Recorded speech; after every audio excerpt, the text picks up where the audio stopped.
Ladies and gentlemen, it's your friend Mike Brady from Oceanliner Designs. Now, if you're anything like me, and let's be honest, you clicked on this video, so we're basically the same person. You're also really interested in the magnitude, the crazy size of ships. They're something like giant floating buildings that can be blocks long, but they also have to move and they have to function like a vehicle. It makes them really unique and totally different to, say, skyscrapers or buildings that you would see on land. So the physics and the engineering behind these things is remarkable. So is the actual science that goes into how they work at all, how they stop, and how they function. We've done a lot of really fun and interesting videos on this channel over the years. It's been going for about 3 years now, and we've done over 300 videos. Now I thought what we would do is put some of my favorite videos around the science of ships into one big one, and have kind of like an Oceanliner Designs clip show. So you can sit back, relax, get some popcorn, and enjoy learning about some of my favorite stories behind the science that makes ships work. Enjoy.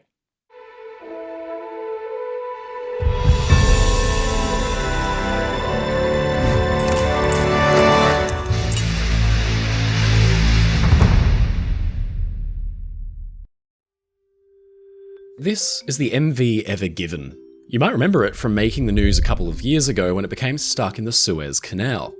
Now, this ship is an absolute behemoth, one of the largest in the world.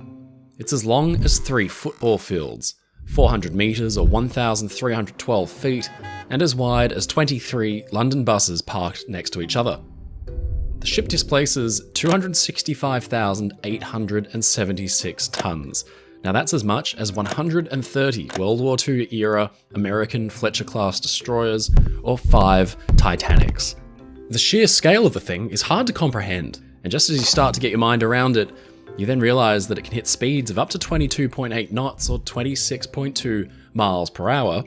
That's more than 40 kilometres per hour. And when something that big is moving at the speed of a family car in a small city street, it's no wonder that occasionally accidents can happen. But how do you even stop a ship the size of the Ever Given? How long does it even take to slow down from top speed, and how on earth are these beasts of the ocean controlled at all? Ships are often lauded for their speed. Since the early days of sail, the amount of sails a ship could carry and the lines of its hull could dictate just how quickly that vessel could cross the world's oceans. Now, obviously this was important for many different reasons, be they escaping enemy warships in combat, or privateers, the state-sanctioned pirates that would hunt the valuable merchant ships down. Even just delivering things on time, shaving off days or weeks to a long voyage, is something we might now take for granted. Bringing a sailing ship like that to a stop, either on approach to port or maybe to render assistance at sea, was usually a matter of heaving to, where the wind is being driven head-on against the forward side of one of the main sails, and the ship can be driven into the wind to stop any forward momentum at all. A variation of this is used as a quick emergency stop to respond to man-overboard situations on sailing ships to this day. But once powerful steam engines were implemented on ships in the early 1800s, it changed the game entirely. With the introduction of iron and steel-hulled vessels, ships suddenly became way bigger than they had been during the glory years of sail, from 2,000 to 20,000 tons, and, equipped with massive expansion steam engines, these ships were generating a lot of forward momentum.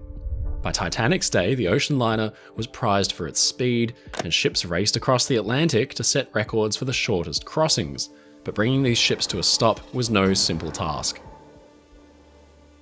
We all know the Titanic's stopping capabilities were really tested on the night of April 14th, 1912, when the ship encountered its infamous iceberg. But emergency stopping was a standard procedure that was tested during Titanic's sea trials just a couple of weeks earlier. The sea trials are the standard tests of a brand new ship that are conducted to check that it performs adequately before the final product is officially handed over from builder to new owner. Now, Titanic underwent about 12 hours of tests which monitored how well she could turn and get up to speed, but the trials also put her under a crash stop or an emergency stop. Now, the basic principle was to reverse the ship's engines from full ahead to full astern. By reversing the engines, the propeller's direction would, of course, also reverse, and the pitch or angle of the ship's fixed propeller blades would then begin to act as a kind of braking force as the ship plunged ahead at its top speed of 21 knots. That's 24 miles per hour, or just shy of 39 kilometers per hour. Now, with the engines suddenly thrown into reverse, Titanic's 52,000-ton bulk was still surging ahead, and it would take a good amount of time, or rather distance, for the propellers to be able to bring the ship to a stop. Now, that much momentum, going at that much speed, is monstrously difficult to bring under control, let alone halt entirely. It took Titanic 3 minutes and 15 seconds to come to a stop, having traveled some 850 yards, or a full 777 meters. Now that's 3 times the ship's own length. Now this does sound like a huge distance, and it is to some extent, but all things considered, as you will soon find out, that's actually quite impressive. She could stop at nearly full speed in under a kilometre and far less than a mile. If a passenger fell overboard, the ship would stop only 3 ship lengths away, meaning recovery of the passenger was quite probable. In normal operations, Titanic should have been equipped to deal with almost all emergencies, but of course, on that moonless night she encountered the iceberg, the crew simply didn't have enough time to react. In fact, the most recent evidence suggests that Titanic's first officer, William Murdoch, wasn't trying to bring Titanic to a complete crash stop by reversing the engines. He simply ordered them to stop, possibly planning to slow the ship's progress, but to use its massive forward momentum to glide around the iceberg. Tragically, they almost made it. Of course, things have changed since Titanic's day, and ships are almost inconceivably larger. Ever Given, that we saw earlier, is 5 times bigger than Titanic. So how do ships like that handle at sea? Well, of course, it all comes down to their propulsion. Surprisingly, big ships like Ever Given usually only have 1 engine and 1 propeller, but it's not just any engine. Ever Given has a Mitsui MAN B&W diesel engine that outputs 59,300 kilowatts of raw power. Now, engines like this have almost ridiculous specifications, and if you're into like motors or engines or anything at all, this will blow your mind. A 950mm or 37.4-inch bore, 3460mm or 136-inch stroke, outputting up to 6,800 kilowatts per cylinder. Now, if you're not into engines, suffice it to say, those are some pretty impressive numbers. Back in Titanic's day, reciprocating steam engines of similar size could generate about 15,000 horsepower compared to Ever Given's 79,500. Now, it's enough to push that ship through the water at 22.8 knots. Now, bringing a ship like this to an emergency stop is no easy task. In fact, performing emergency stops puts a huge amount of strain on the engines, the propellers and their shafts, and especially the thrust block assembly. The thrust block is the device that actually harnesses the propeller's thrust and transfers it into the hull of the ship itself, rather than allow the force to push straight through the engine. Of course, getting something in excess of 220,000 tons to stop in record time, with the engines now suddenly running at full speed in reverse, will put a massive strain on the entire assembly. In fact, tests show that it's actually better, if time and distance allow it, to simply reduce the engine speed, like downshifting on a car, in steps and throwing the wheel hard over with each step, the action of which will naturally bleed speed off and take pressure off the machinery. But for a proper emergency crash stop, a fully laden modern bulk carrier can take as little as 1.3 miles or 2 kilometers to as much as 3.8 miles or 6 kilometers to come to a stop. Now, this is all to do with the inertia and the sheer mass of modern cargo ships, which displace all those hundreds of thousands of tons of water. To that end, when a modern large cargo ship is approaching its destination, it will begin to slow down 50 miles or 80 kilometers away from its destination port. Now, this means that the ship will be at a very slow and controllable speed once it finally arrives, where a pilot, who's a trained specialist, whose job it is to actually guide the ship into any unfamiliar harbour, can easily step aboard, and then tugboats can rush out and take the ship under control and actually maneuver it into the port. Now, even simply stopping the engines without reversing them on a large bulk carrier, a maneuver known as an inertia stop, will mean the massive forward momentum of the ship could take over 11 miles or 17.7 kilometers to stop it. But for day-to-day operations of big ships, it's actually absolutely imperative that the vessel doesn't stop at all in busy waters. A ship needs some speed, called headway, to be able to actually maneuver themselves in the first place. Without that bit of headway, the ship could become uncontrollable and not respond to rudder commands. Tugboats will come alongside big ships and guide them into harbour at speeds in excess of 5 knots. Any less than this, and big ships like tankers would be incapable of manoeuvring themselves into turns. Now, in the case of emergencies on the approach to harbours, modern ships can execute a last-minute stopping procedure called emergency anchoring. Now, of course, these can't be used in the open ocean where it's too deep, but in the shallow of a harbour, in the event of an emergency, the engines can be thrown into full astern or reverse, and the anchors could be dropped where they, and more importantly, their massive, heavy chains would drag along the sea floor and act like a brake to bring the ship to a stop in record time.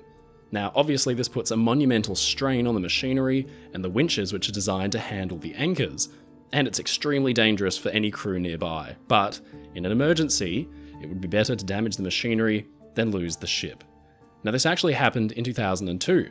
A fully loaded tanker was coming into port, but her draft had been incorrectly recorded. The uneven trim, which resulted in a half-metre more draft forward, resulted in the ship not responding to rudder commands below 5 knots. Putting the engines astern appeared to not do anything. Now, it seemed like a collision with the dock might be unavoidable, so the pilot ordered the ship's anchors let go, but only partially. His order wasn't followed, and the anchors were actually let completely out. With just 10 metres or 33 feet to spare, the ship drew to a halt, and a collision was narrowly avoided. Now, that's all well and good, but it may surprise you to know that in the past, tests were actually run on fitting actual brakes to the sides of ships. Back in the early 1900s, the US Navy's warships had suddenly exploded in size, reaching up to 25,000 tons and beyond. Their massive battleships were very difficult to control and stop, and solutions were sought to make it easier for the crews. Ship brakes had actually been patented in the 1870s and fitted to smaller vessels, but at the turn of the century, clerk and would-be inventor Louis Lacoste came up with a large, advanced brake designed for bigger ships. The idea was to fit the ship with a kind of massive door, one on each side, which would normally sit flush with the hull, but which could be extended outwards and interrupt the flow of water. Tests on a small Canadian steamer of 250 tons, the Eureka, could bring it to a stop in less than 100 feet. Now, the US Navy was dubious of this invention, to say the least, but thanks to Lacoste's political connections, President Theodore Roosevelt ordered the invention to be tested on the USS Indiana, a battleship. Now, tests proved dismal. Not only did it fail to bring the ship to a short stop, but over time it could easily become clogged with marine growth and slow the ship down when it wasn't meant to. But critically, it also added a lot of unnecessary weight. Now, a newspaper reported that officers of the Navy have very little regard for the brake. The idea was dropped, and that was the effective end of the ship brake. So there you have it. In normal operation, modern-day heavy vessels will begin to slow down many miles away from their destination, but in an emergency, it can still take them a long way to come to a stop. If you're a small boat owner, or you fancy taking your tinny fishing boat out on the weekend, it might be a good reminder to stay out of shipping lanes. Because if you're accidentally straying into their path, and they start a crash stop from miles away, chances are they will still cruise right over the top of you. So maybe keep clear. The polar regions. For decades, their siren song has lured humankind, adventurers, scientists, militaries, and more. Its beauty is matched by its terrifying danger, and for most of human history, the only way to get there was by ship. But this proved extremely difficult. The dense ice packs in these areas would normally render passage through them impossible for regular vessels. They would freeze, stuck in place, until the pressure would literally crush them to kindling. It wasn't until the late 1800s when a team of Russian engineers and architects, working under an intrepid vice admiral, came up with the idea to address this problem using technology. Enter the Icebreaker, a special ship designed specifically to do exactly what you'd expect: break through stubborn ice that would otherwise be deemed impassable. Before the age of dedicated ice-breaking ships, most vessels that attempted to cross over sheets of ice were in danger of being nipped. This sounds like no real concern for a large ship, but in reality this meant that the vessel was entirely paralysed by massive flows, squeezing like a vice from all sides, rendering it completely immobile, sometimes in a span of just 15 minutes. In some cases, the ship couldn't be recovered after becoming nipped. Stuck in the ice, the pressure from all sides would become too great, and the ship would simply disintegrate. But today, icebreakers are in no real danger of these kinds of disasters. Their durability in these conditions makes them essential to military and commercial travel through ice-heavy waters. But what makes an icebreaker different to a normal ship? And how did this technology evolve? To fully understand how these powerful and useful machines came to be, it's important to step back and understand how humans fared while facing the dilemma of how to cross waterways that were completely sheathed in ice. As always, the most primitive solution came first in the form of manual labour. In the early days, men would set about breaking the ice apart with hooks and axes, working for days on end to clear waterways by hand. But of course, this was an incredibly labour-intensive and slow job, not to mention extremely dangerous. As early as the 1300s, though, the process of ice breaking began to evolve. As trade began to ramp up, and the need for quick ice removal to ensure safe passages became paramount, the process would need to be considerably sped up. In 1383, a Belgian shipbuilder named Jan Soyen created a basic kind of ice-breaking boat that was a sensation for its time, but the technology was primitive and on a tiny scale. It wouldn't be until the 1800s when the icebreaker as we know it today began to truly take shape, thanks to a Russian vice admiral by the name of Stepan Makarov. Makarov recognized the need for a sea route that could be operated year-round between Europe and East Asia over the Arctic Pole, and knew that there were advancements to be made in ice-breaking technology that would make it work. Large Russian ports like St. Petersburg were closed for months at a time thanks to the ice, and certain Russian rivers would be closed to shipping traffic for upwards of an entire year. Despite the seemingly obvious benefits that this would offer to Russian commerce, Makarov actually struggled to have his ideas taken seriously. Scientists at the time seemed convinced that Makarov was proposing an impossible task and that the ice was simply too thick and dense to be broken through by any force, man or machine. See, in those days, polar explorers would sail ships as far into the pole as they could before it became inevitably stuck. They'd then alight with dog sleds or balloons and then trek as far into the polar region as they could. Makarov envisaged a dedicated ice-breaking polar exploration ship that could smash a clear path through, and it would change the way humans could explore the North Pole forever. Suddenly, the dog sleds and the epic journeys on foot would be a thing of the past because the crew would never need to leave their ships. Contemporary scientists shunned the idea, but soon his fortunes began to shift. After giving a lecture at the Marble Palace of the Academy of Sciences, which was attended by many highly influential business people, politicians, and members of the imperial family, interest in the project began to spark. Makarov had said that it isn't the question to build icebreakers or not to do it, but it's the question to build them now or wait even longer. Finally getting the backing he needed, Makarov was able to plan and build the world's first steam-powered polar icebreaker, called the Yermak, introduced in 1898. Makarov oversaw the design, construction and maiden voyage of this innovative new vessel, and the Yermak would go on to become one of the longest-serving icebreakers in the world, finally being scrapped some 66 years after her launch. Yermak used a simple, clever set of engineering techniques to achieve her goals. First, Makarov needed to find a way to drive the ship relentlessly onward through the ice in the first place, so to that end she was fitted with a strange layout, no fewer than 4 powerful steam engines, each one producing some 2,500 horsepower. The most unusual thing about this arrangement was that only 3 of the engines were mounted at the back of the ship on the stern, while one was mounted with its own propeller below the bow of the ship. With 10,000 horsepower total behind the Yermak, she'd be able to drive forward against the ice, but now she needed to break it, and for that, Makarov needed to find a clever engineering solution. Simply smashing into the ice at 90 degrees wouldn't achieve much. Even with all that power behind her, a perfect 90-degree push against the ice would be futile. Instead, Yermak would need to crush it downwards with her own weight. The hull received a strange shape. The bow was angled at 70 degrees, and the stern at 60. Then her sides were angled 20 degrees outward from the keel. It meant that as she was driving through the waves, at every direction Yermak would meet the ice and then be forced up and over it by the angles of the hull. The ship would ride over the ice until the sheer weight of her would have the desired effect, pushing down and breaking it at its weakest point. Yermak would then ride up and come down and do it all over again. This way, the ship could plough forward through the ice and smash it at up to 2 meters or over 6 feet thick, which is a very impressive achievement. But Makarov wasn't done there. He had the power he needed, and he had the clever hull shape that would get the job done, but now he needed to protect Yermak from the ice itself.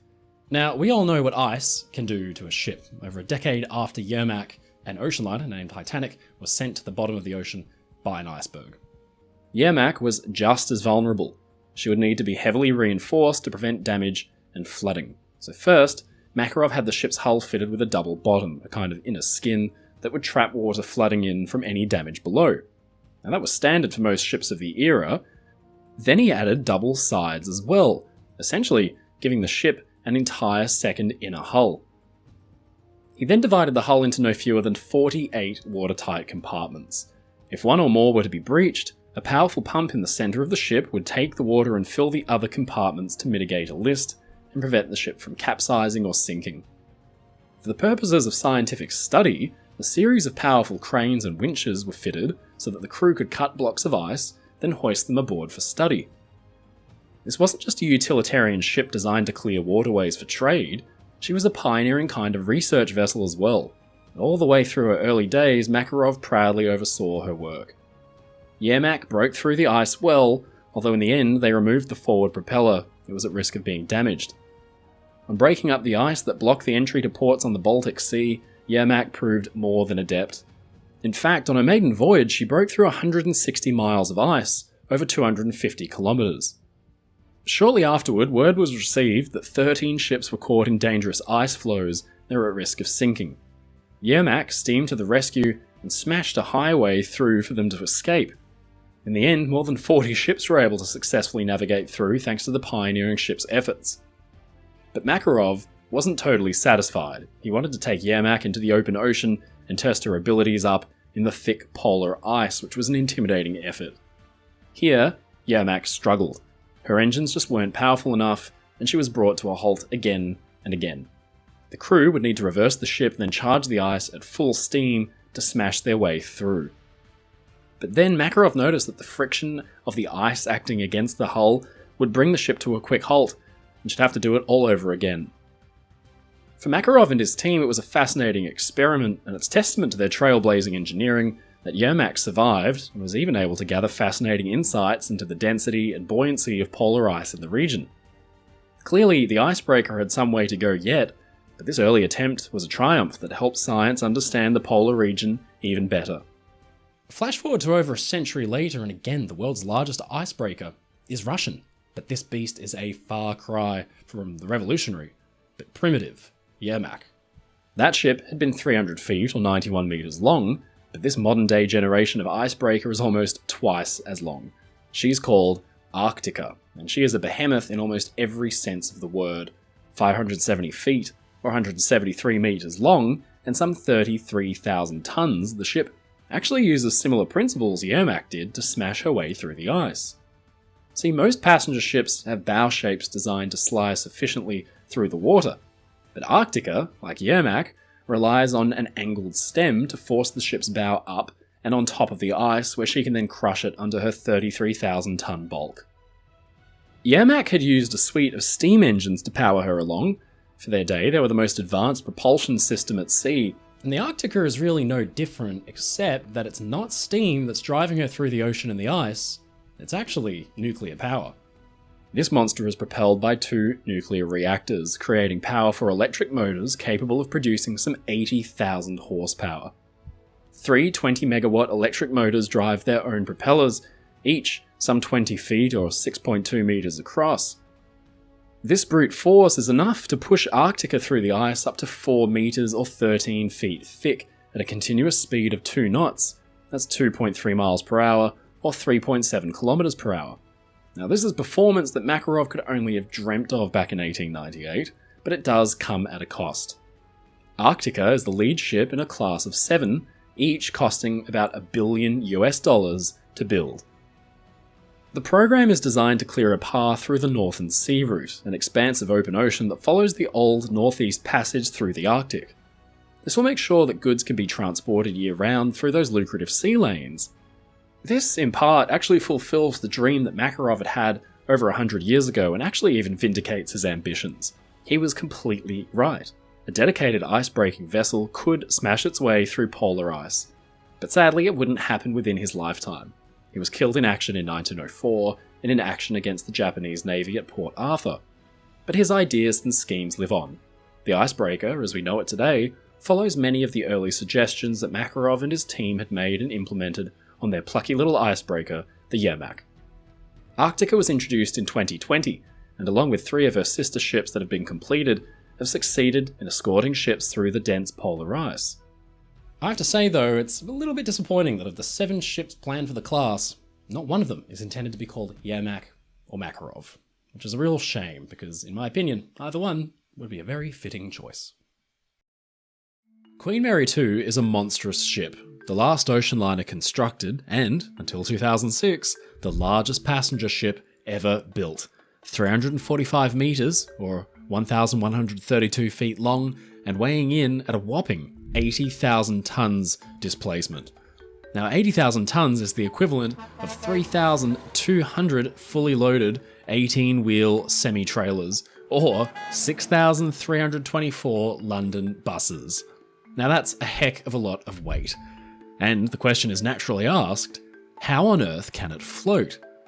Well, the answer is tied to a mixture of simple physics, complex mathematics, and an ancient Greek inventor. Water. It covers about 71% of our Earth's surface, with vast oceans spanning thousands and thousands of miles. Our ancient ancestors first took to the sea in fairly primitive wooden boats, but since then, you could say, things have changed somewhat. In a relatively short space of time, ships have exploded in size.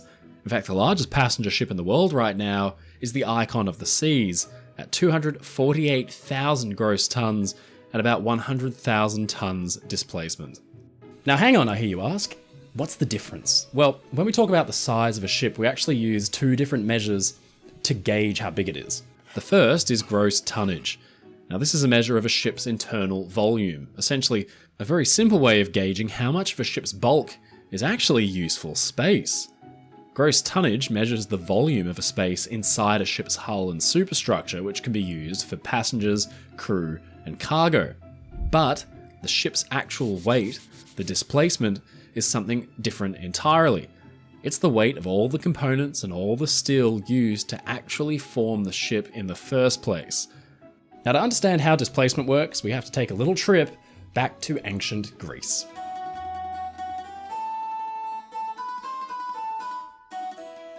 The ability of ships to float is primarily explained by the principle of buoyancy, which the ancient Greek inventor Archimedes famously outlined more than 2,000 years ago.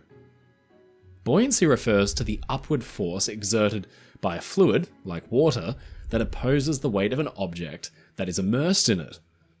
The Archimedes principle is the cornerstone for understanding how ships, regardless of their size and their weight, actually manage to stay afloat.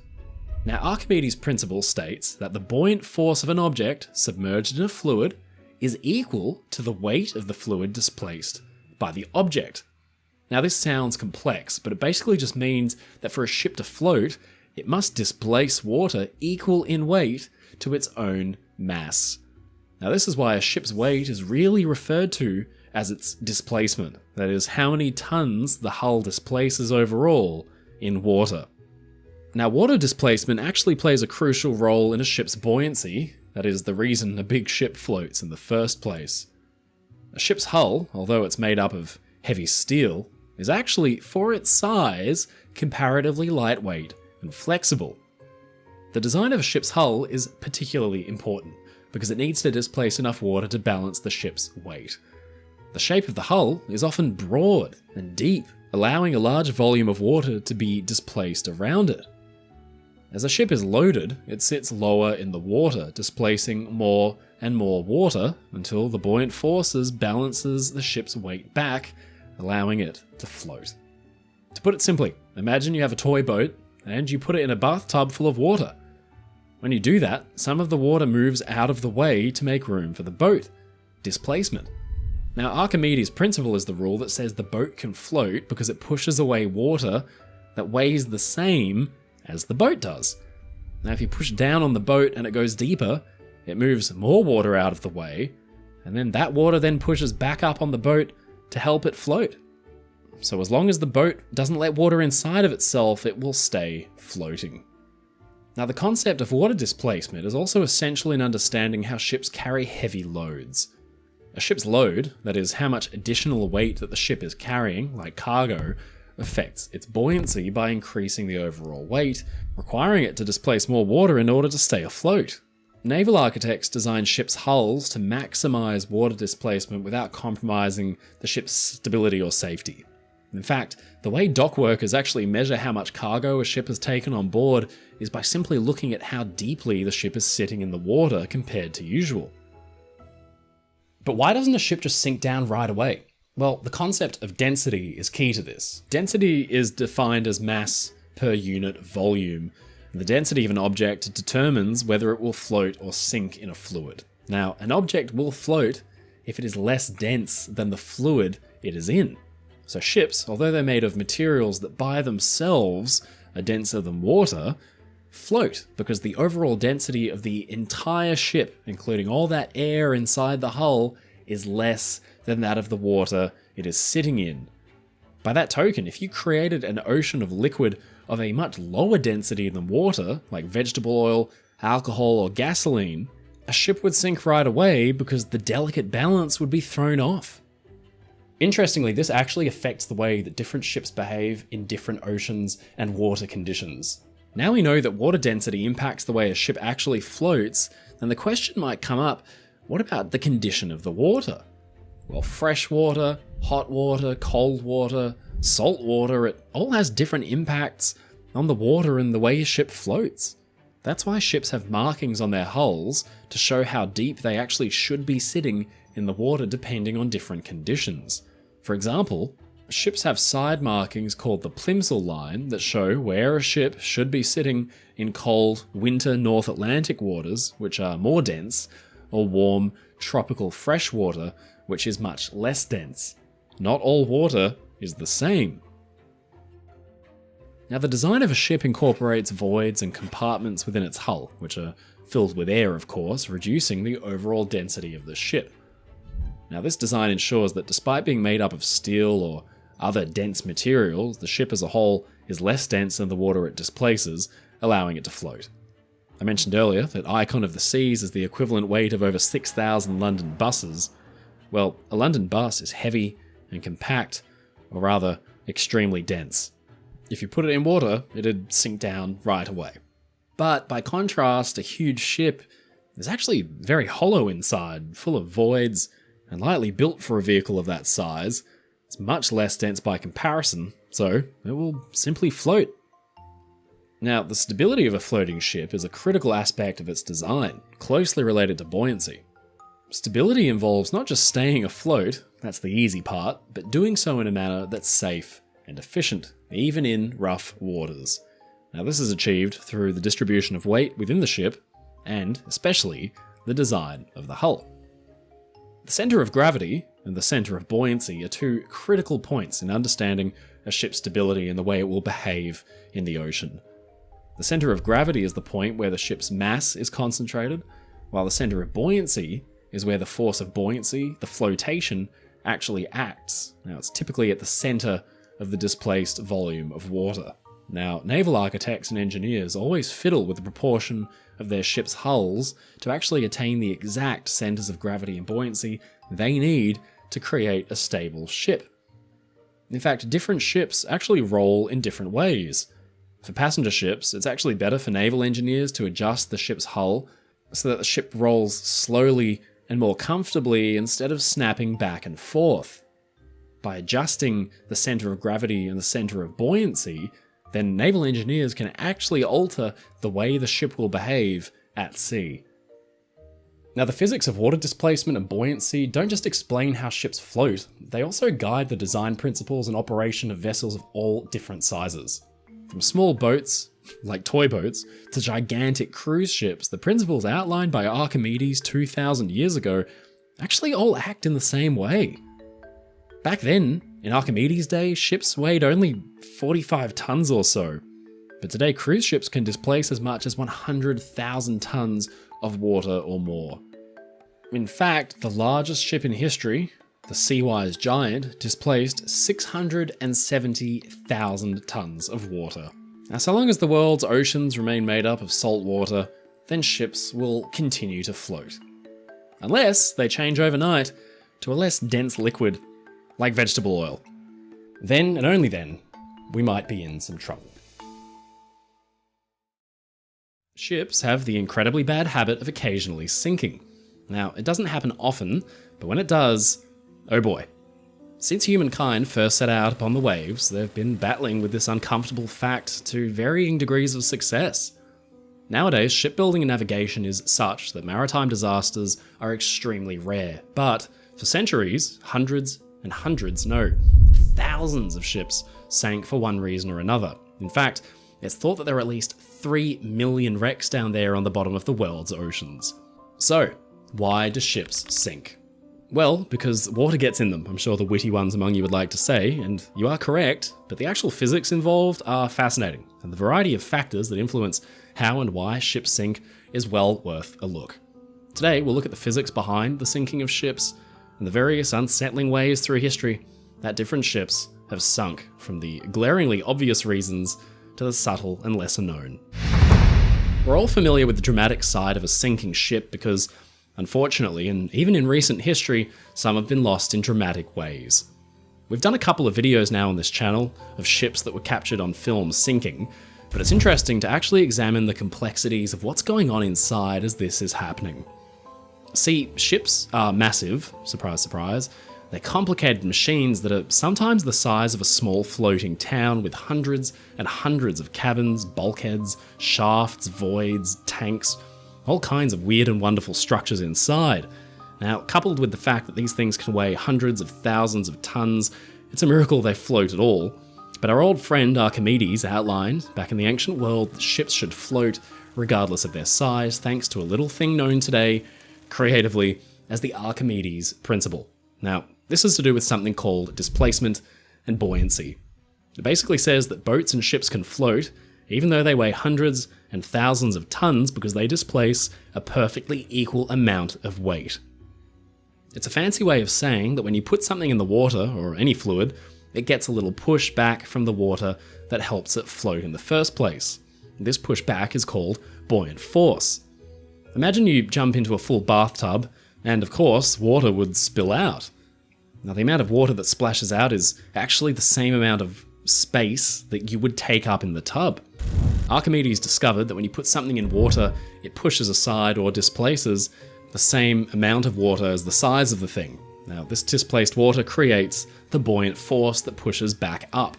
Say, for example, you've built a ship like Titanic that weighs, all up, about 52,000 tons. Well, then your ship is going to displace 52,000 tons of water with an equal force pushing up against it.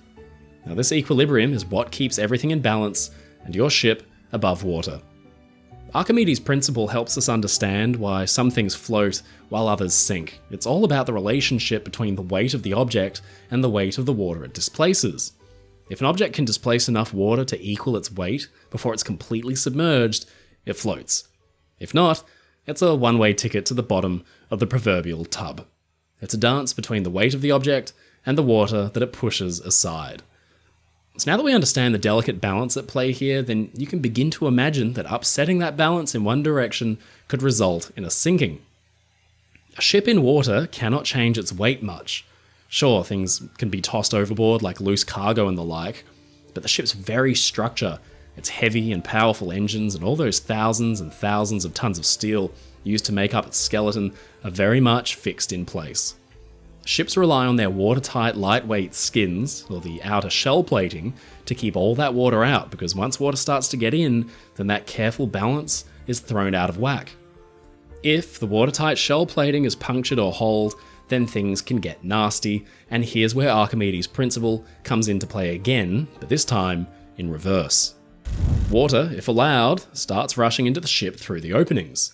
Now, as this happens, the ship's critical buoyant force begins to decrease, because the parts of it inside that are not flooded yet slowly become fewer and fewer as the flooding spreads. Crucially, the weight of the ship has changed in that the flooded parts are now just dead weight with hundreds of thousands of tons of water added for extra measure, but now there's less buoyant force to keep it all afloat. The balancing act is totally out of whack. As more water floods in, the ship gets heavier and heavier but can't displace enough water to support this increasing weight. Eventually, the weight of the ship exceeds the buoyant force pushing it up, leading to the ship totally sinking.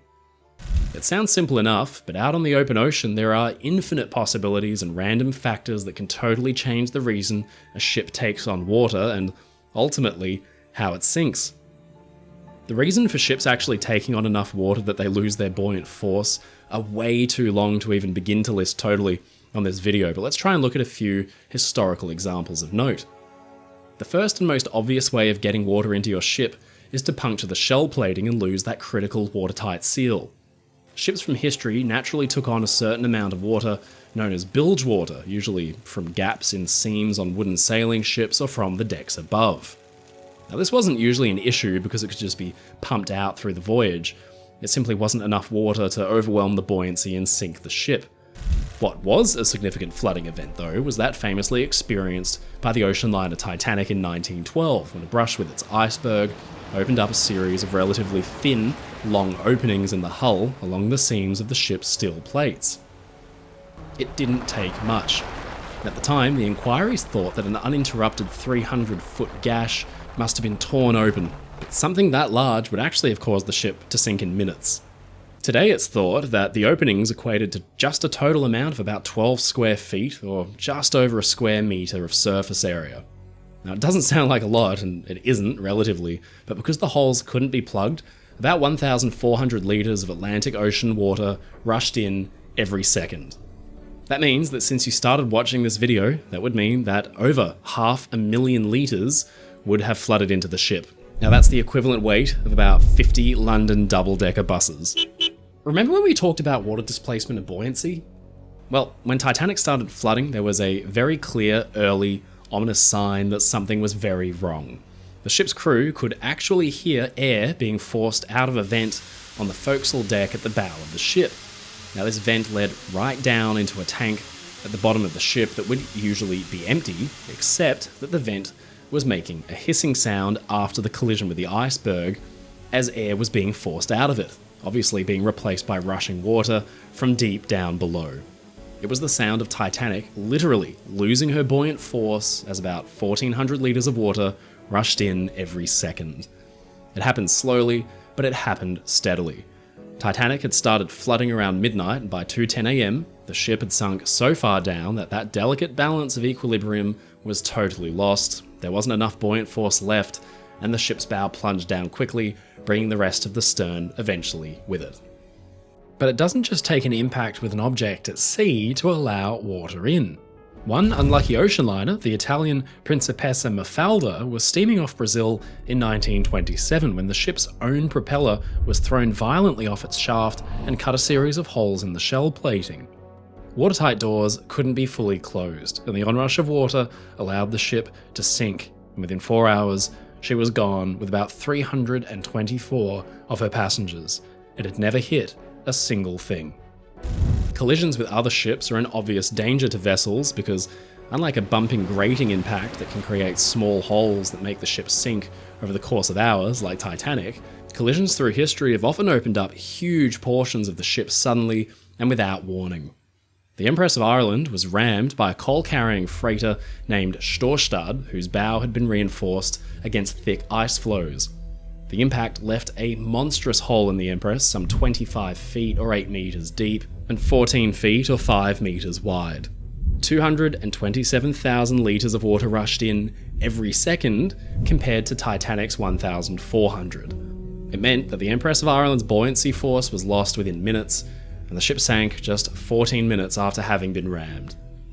Torpedoes and bombs can have a very similar effect.